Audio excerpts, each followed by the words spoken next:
Welcome to another segment of California CEO's Nonprofit Showcase, sponsored by the ARC of Riverside County.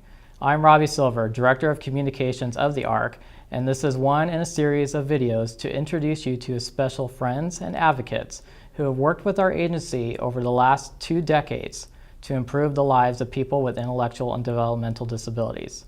Today I have the pleasure of speaking with Tony Anderson, the Executive Director of the ARC of California, an advocacy organization based in Sacramento. Tony has been directing advocacy efforts of the ARC of California for 12 years, and during that time he has been the primary spokesperson for this disability group and their families. He is highly respected for his vast knowledge and ability to help policymakers understand the diversity needs of some of California's most vulnerable citizens. Welcome, Tony. Thank you. So to kind of get us started, can you tell us a little bit about the relationship with ARC of California and its relationship with local chapters like us throughout the state? Oh, sure. The ARC is the state chapter of a national organization called the ARC of the United States. So we're the ARC of California, and our local chapters are county-based. So we have the ARC of Riverside here. Right. We have Santa Barbara. We have 22 local chapters. Tell us about these vulnerable citizens that you advocate for. Sure. There are people with developmental disabilities, and developmental disabilities is a whole range of different kinds. People are familiar with autism and Down syndrome, cerebral palsy, intellectual disability, and that is the old term for that was mental retardation. There's a term that we don't use anymore because it's become pejorative, and politically we don't, and it's not even a diagnosis name today. So intellectual disability is the phrase that we use. That's the diagnosis. So those are the folks, and then a whole range of other kinds of similar disabilities: fetal alcohol spectrum disorders, brain injury, where there's an intellectual disability that comes from that. So those are just a few of the examples of the many different disabilities that are developmental. And with all that being said, tell us about some of your responsibilities as Executive Director of the ARC of California. Sure. I'm a principal lobbyist for the association, but really I'm the advocate. So my biggest job is to hear from our community, hear what's happening in the lives of people with developmental disabilities and their families. And we are a family-run organization, but our membership includes families, people with developmental disabilities, and community people. So my job really is to hear what's happening and then to try to impact policy to change things for the better. And that's that's the first level. But really the deeper level of what I do is I help people figure out how they can express themselves with policymakers. So a lot of people are worried about calling their legislator, their member of Congress, the senators, the state senators, the assembly member. They don't know them and they get nervous about it. So part of my job is to let them know that those are just people too. They work for you, and find ways to calm them down and then to express what's happening in their lives to their legislators. And then the big part of the job is to get a lot of them to talk about what's happening in their lives and then to make the policy changes. So that's the main thing that we do, is help people express themselves. And then on another level, a little on the professional side, I'm a lobbyist, so we also go in and try to convince policymakers to do things that will help people with developmental disabilities. Now, we're a nonprofit, so we don't use money, we don't have a PAC or anything like that. So we do have a compelling story. The lives of people with disabilities, their families, the things that people go through so that people with disabilities can access their community.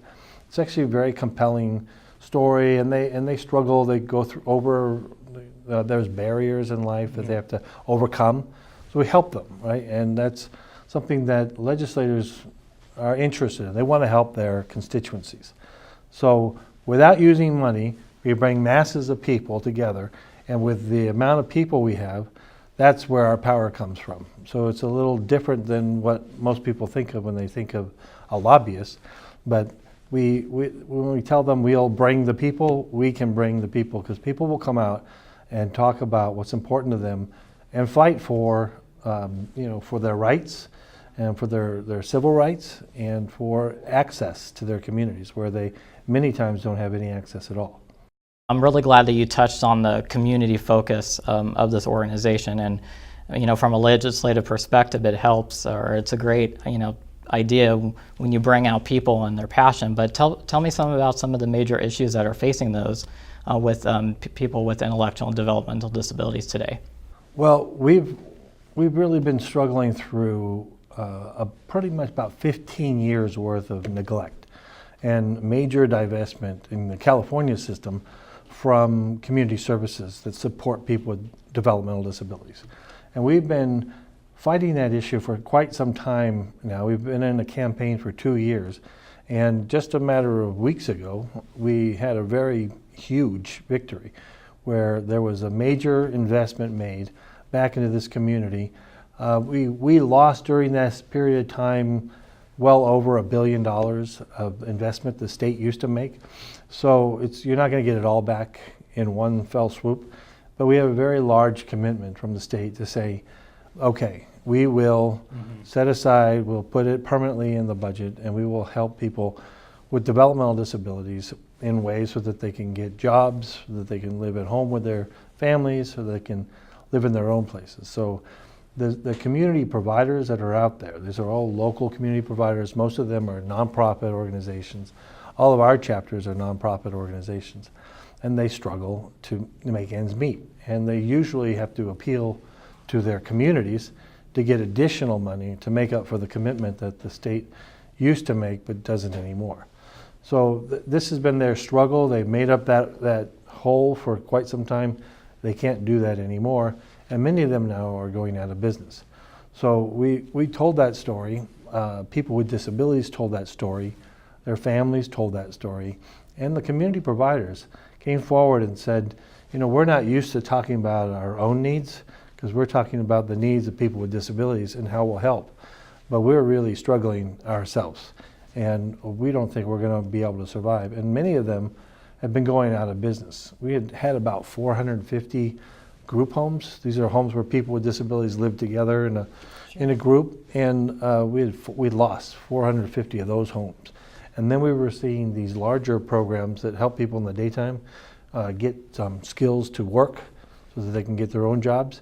And we saw those kinds of programs going out of business as well. And then we had children's services, and they were going out of business. So we had all kinds of programs that were out there going out of business, and we had them coming forward and telling their story to their policymakers as well. So with all of that, it did make a significant impact on the hearts and minds of our policymakers in California, and there was a big effort to come forward to stop that trend of collapse and to begin to move forward. So. And I know budgetary issues have been just a major concern for many organizations throughout the state, and especially since it hits so close to home for the ARC of California. And I know you touched a little bit on a general basis of those budgetary concerns, but what sort of major issues do you see, especially from a legislative focus moving forward? Well, there are all kinds of new changes in the rules, right, for how do you employ people. So we have community nonprofits who now will have to pay more money in the minimum wage, right? So we have been wanting to pay our workers more money, but the money hasn't been there. So now the rules are changing. The minimum wage will increase, and which is a great thing.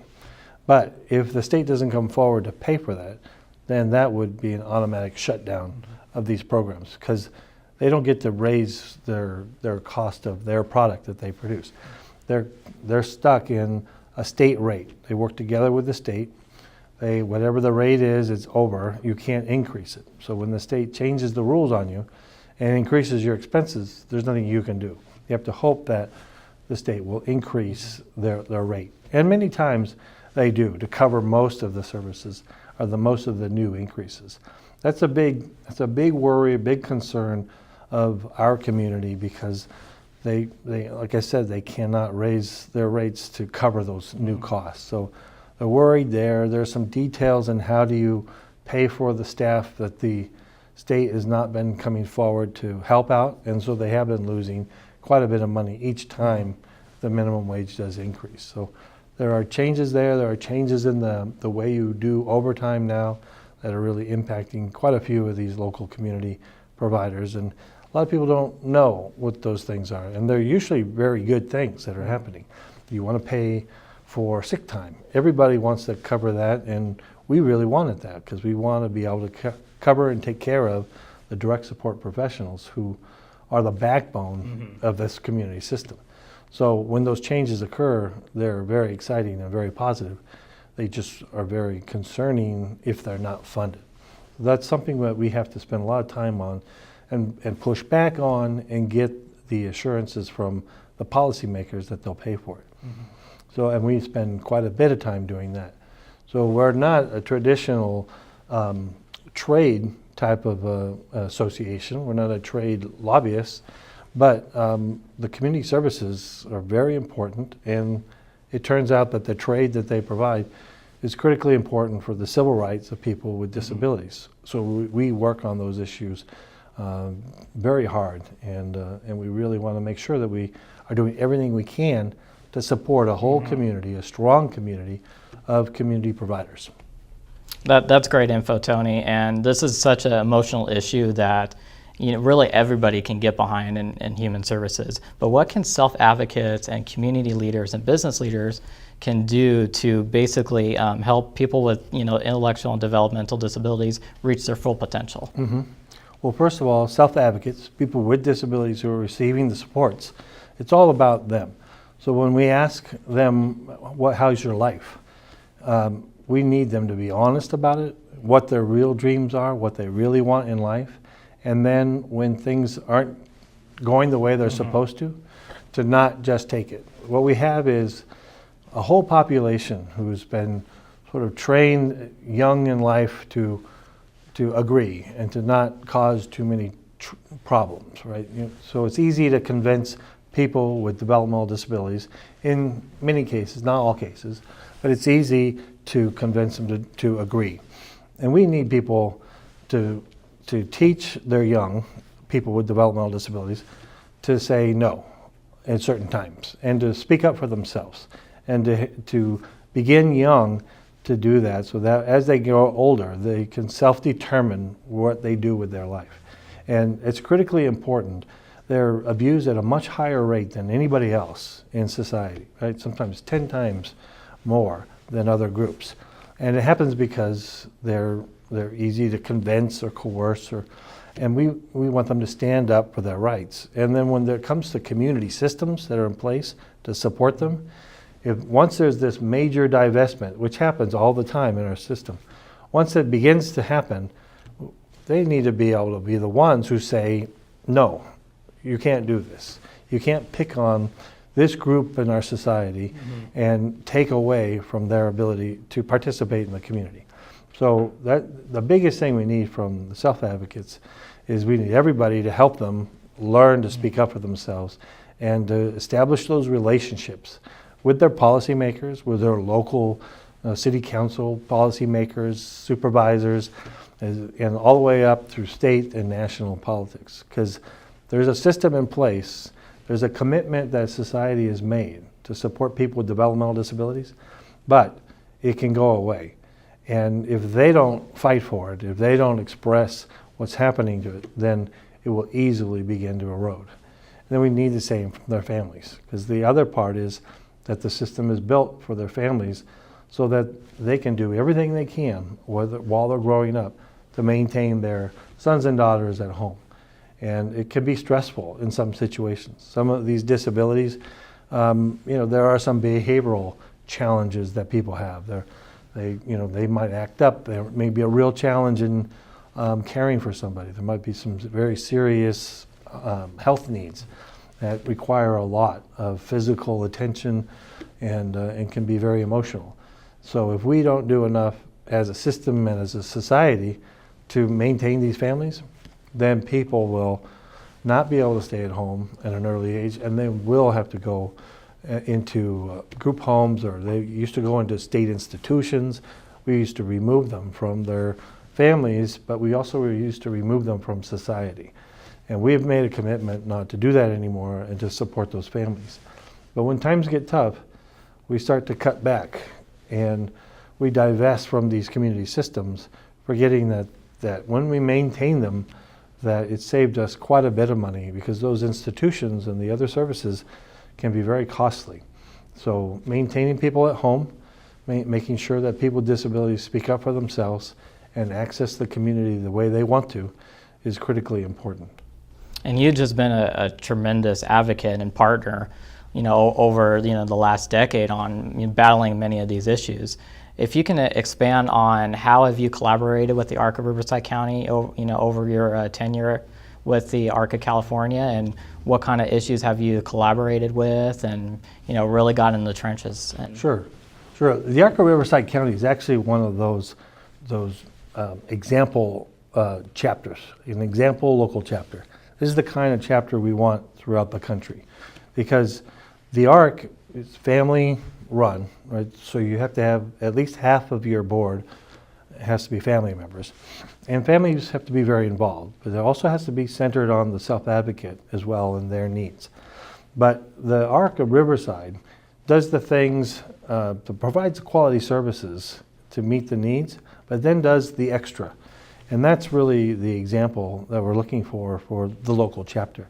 They connect with their local policymakers, they connect with their state legislators, and also in Congress. And when you're doing all of that, you have a commitment. As a nonprofit, you sort of have this deal, right, with society that, okay, we're going to not charge you taxes on part of your income, right, and on your income, but in exchange, you have to provide an important quality service to your community. And the ARC of Riverside County takes that serious. And that's what we want to see. We want to see chapters who say, we are in partnership, we are serving our local community in a variety of different ways. The playground piece is critically important, linking young families with disabilities and without disabilities, helping bridge that gap early on so the prejudice that they experience later doesn't occur. So you build those relationships early in life, and then the work that they do in criminal justice, assuring that people with developmental disabilities receive justice in society. So if they've committed a crime themselves, we have a problem. Sometimes they will end up in prison or in jail a lot longer than anybody else, because they're going to admit to committing crimes. Maybe they didn't do it, but they're getting coerced there. And so the ARC of Riverside County has made sure that there's been justice on that side, and then justice in the area of people who have developmental disabilities who have been victimized. There's a lot of times where the criminal justice system doesn't follow up because they consider maybe they're not a good witness. Maybe people won't believe them because they have a developmental disability. And so they don't follow along, and they don't charge the perpetrators. So the ARC of Riverside County has been in the forefront of making sure that justice is served for the victims who have developmental disabilities. And then the last big thing that they've done here for us too at the state level, because these big initiatives, they actually push us on the state level to either push policy, write legislation, and get it passed to address the issues that they have brought up from their local level, from their observations of the people that they serve. So in the area of fetal alcohol spectrum disorders, FASD, they have done tremendous work. And not only the prevention and the awareness of what happens during pregnancy if you're drinking, but also the need for community services as well, for the families and for people who have FASD. So they have been tremendous in that area, and has caused the ARC of California to do a lot of regulatory work and make the changes that they have said that needed to be made. And then also there's different legislation that we brought forward because of what they have said that we need. And then they've caused me to work even harder, studying the issues even further, and bringing in local groups from all over the state to address the issues that really have been brought forth by the ARC of Riverside County. So Tony, what are some misconceptions that the public or even local legislators might have about people with intellectual and developmental disabilities? Mm-hmm. That's a great question. Well, if you look at from the very beginning, people think that little children should be educated separately. The people with intellectual disabilities, children with intellectual disabilities, they need to be educated by themselves, separated away from the rest of the students so that they can focus only on some skill base that they have. Now, there might be times for that, but really, children are children. There's so many things that you learn as a child when you're together with other children of different races, different abilities, different backgrounds. And that's a misconception still today, that people think that you should be educated separately from others. And the same thing happens all throughout school. So it's a critical need for us to learn to work together with one another throughout the school years. And then the other piece of that is that also then helps us in society down the road. If you never have any experiences at all with a person with an intellectual and developmental disability, then you're going to grow up either thinking that they might be odd, or that you need to be protected from them, or that there's something wrong. And in fact, they're just people. They're people with different abilities, different interests, but when we all grow up together like that, it makes a big difference. And so that's one misconception that still is around today. We didn't educate children with developmental disabilities until 1974. So that's not that long ago. And we're still coming around on that issue, but we've made great strides and we need to continue to do that. The other is people often think that people with developmental disabilities need to be separated for their own safety. And it is true that people with developmental disabilities are victimized at a much higher rate. But if they're separated from society, the same thing continues to happen, right? You can't develop friendships with people without disabilities, and that's really what makes you connected to your society, to community, is you make friends and people know you. And not just really close friends, but also that person at the grocery store or the coffee shop, and your casual friends that everybody else has. So making sure that people with developmental disabilities are part of society in every part of the fabric is critically important. And they don't need to be pushed to the side for their own safety. And then the other is, many people think that because of a disability, they won't be able to work. And they do receive benefits because they have a disability. But if they are working and they're learning and they're in a work training program, or they go to college and they're learning the skills, they can learn how to work. And many people with developmental disabilities can learn to do part of the job if they have a lot of disabilities, or maybe they just need some social training and they can do a lot. So they can do a variety of different things, and they can contribute vastly to the bottom line of a local business. But there's this perception that people with disabilities won't be able to do that, and they won't be able to communicate or do the things that they need to do to help a business make money.